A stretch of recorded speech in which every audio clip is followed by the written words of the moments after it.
So for this lifestyle series video, we're going to talk a little bit about the topic of why we study imagination. Right now, this is actually one of the most common things that comes up. You know, being the proprietor of a school, the Neville Goddard School of Imagination, a lot of students, prospective students, that come to me and say, "Why should I study this?" And what's interesting to me is that a lot of people are drawn to the idea of studying the human imagination initially because they think that they're going to get something from it, meaning that, you know, they hear about this idea of manifesting, they hear this idea about creating imaginal pictures and changing their life because of because of using imaginal pictures.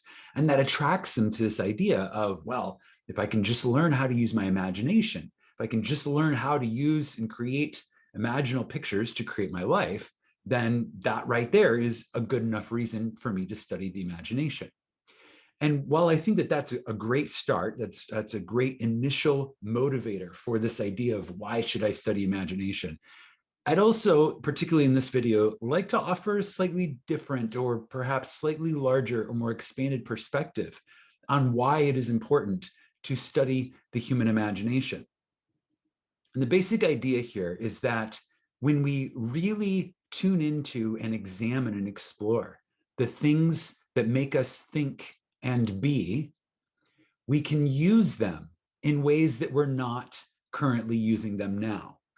Meaning that when you invest time and effort, time and energy and attention into developing and cultivating the imagination, your own wonderful human imagination, what you are doing is you are giving yourself the opportunity to learn to use your human imagination in ways that you aren't using it now.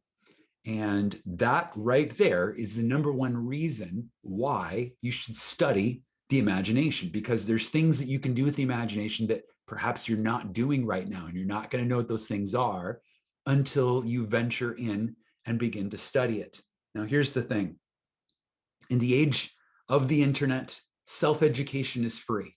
Anything that you could really want to know about, chances are you can find something on the internet through the vast web of resources that have been attached to the internet. You're probably going to be able to find things and be able to educate yourself on the imagination. And while I think that's a huge benefit and a huge value to anyone who is interested in studying the imagination, just the fact that there's so much resources available, it also creates a massive value in this idea of curation as a service.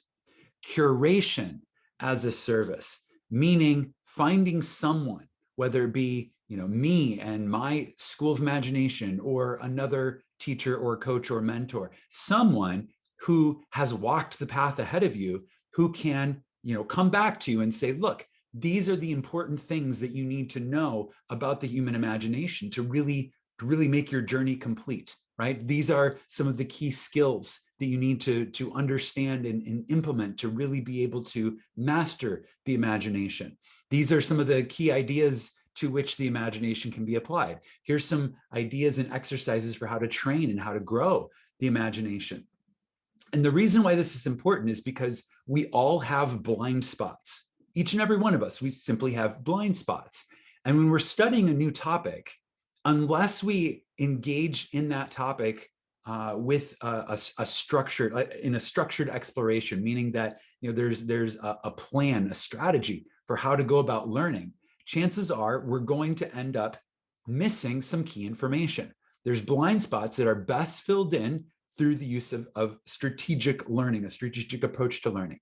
Now, this is where the School of Imagination really shines, because at the School of Imagination, all of the courses that we offer are structured and strategic, and that they walk you step by step through expanding your understanding of what the human imagination is, how it can be used, exercises for how to apply it in ways that you're not applying it now, ways to expand upon the ways that you are using it now, and things that you probably haven't thought about on the topic of the human imagination on your own so far. So it's a way to really shine the light into those blind spots and gain a deeper, finer, more comprehensive appreciation of the possibilities of the human imagination.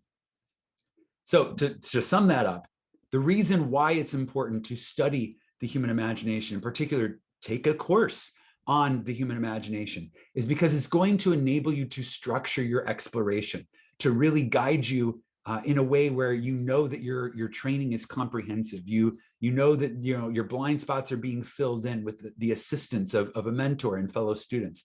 I think that's really the number one value that comes out of a strategic and structured exploration of a topic like the imagination. Now, the other reason why we study our imagination is because it really is a meta discipline. What I mean by that is, meta, this idea of kind of zooming out on a mass scale. In my mind, all of the other disciplines, all of the arts, all of the sciences, business, industry, just really everything that our colleges teach, our universities teach around the world globally, all of that knowledge in the world of men, the knowledge of the world of Caesar, in my mind, all of that should be studied and pursued after a fundamental primary education in the mysteries, meaning our own wonderful human imagination. In my mind, from my way of thinking, the rest of anything that we could ever study in the realm of human knowledge is so much more contextually relevant to being human after we understand the mystery of being human. So in my mind, when framed that way, imagination is the most important topic that you could ever study. It is the most rewarding topic that you could ever invest time, energy, and attention into to gain an understanding of. It is the meta discipline. It is on the most vast, zoomed out scale, the most important thing that you could possibly learn. Long before you ever learn a skill or a trade or anything in the world of Caesar, learn who you are, learn about your imagination, learn how to apply your imagination, and watch your dreams come true. That's all I have to say for now on this very compelling and in-depth topic. Imagine wisely, my friends. I'll be back with more soon.